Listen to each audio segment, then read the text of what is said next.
राजधानी दिल्लीतल्या ल्युटेस दिल्ली आणि खान मार्केट परिसरातल्या वर्तुळात वावरणाऱ्या बहुतांश तथाकथित विचारवंतांना आणि पत्रकारांना कायमच भाजपचं वावडं राहिलेलं आहे। त्या वर्तुळात वावरणारी बहुतांश मंडळी ही कायमच स्वतःच्या मनाला वाटेल असा एक फेक नॅरेटिव्ह तयार करून काही बाई कंड्या फिरवत बसतात। त्याचाच पुन्हा एकदा प्रत्यय आलाय ते ज्येष्ठ पत्रकार राजदीप सरदेसाई यांच्या 2024 the election that surprise India या पुस्तकावरून।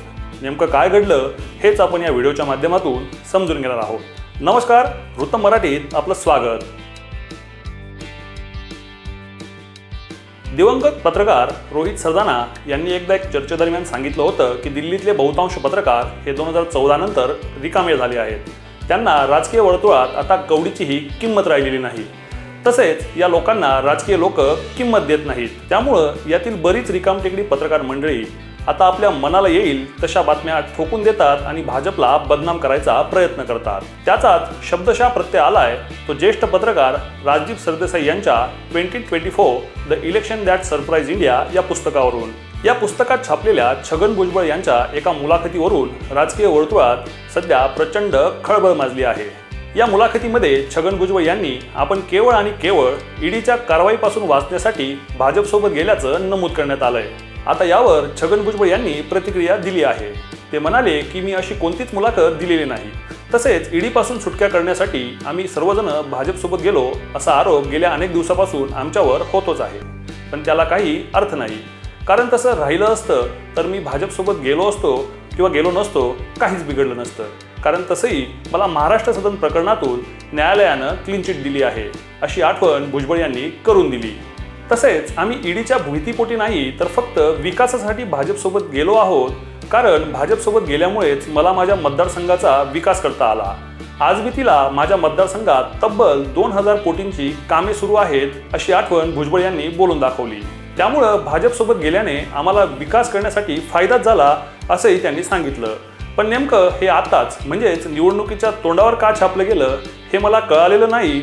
मी अजून पुस्तक वाचलेलं नाहीये, यामध्ये काय लिहिलंय काय नाही हे बघेन आणि नंतर माझ्या वकिलांसोबत बोलेल।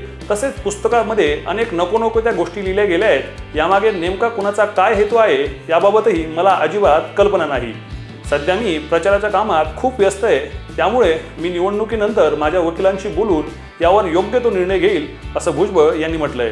तर यावर पुस्तकाचे लेखक राजदीप सरदेसाई यांनी म्हटलंय की सर्वप्रथम लोकांनी ते पुस्तक वाचावं आणि मगच भाष्य करावं, कारण पुस्तकात त्यावेळी महाराष्ट्रात काय काय घटनाक्रम घडले त्याचं स्पष्टीकरण आहे।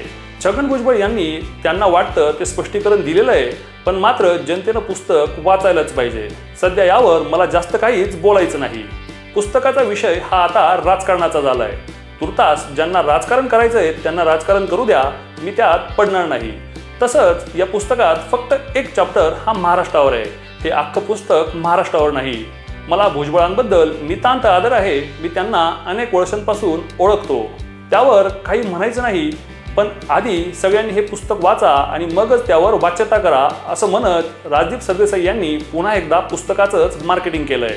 आता यावर महाराष्ट्राच्या सर्वांगीण विकासासाठीच मी भाजपसोबत आहे असं म्हणणारे भुजबळ योग्य की आधी पुस्तक वाचा म्हणणारे राजदीप सरदेसाई योग्य अशा चर्चा उठत आहेत। एकंदरीतच ऐन निवडणुकीच्या तोंडावर फक्त आपल्या स्वतःच्या राजकीय अजेंडासाठी अशा खोट्या बातम्या उठवून देणं हे एका ज्येष्ठ पत्रकाराला शोभतं का असा प्रश्न काही लोकांकडून उपस्थित केला जातोय।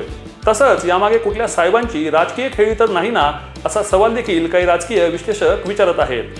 दरम्यान राज्यात महायुतीच्या बाजूने राजकीय वारं वाहत असताना अचानक असं विवादास्पद पुस्तक आणून कुणाला राजकीय खोडसाळपणा करायचा आहे का असा सवाल देखील उपस्थित होतोय। या सगळ्या प्रकरणावर तुम्हाला काय वाटतं ते आम्हाला कमेंट करून नक्की सांगा आणि तोवर पाहत राहा वृत्त मराठी।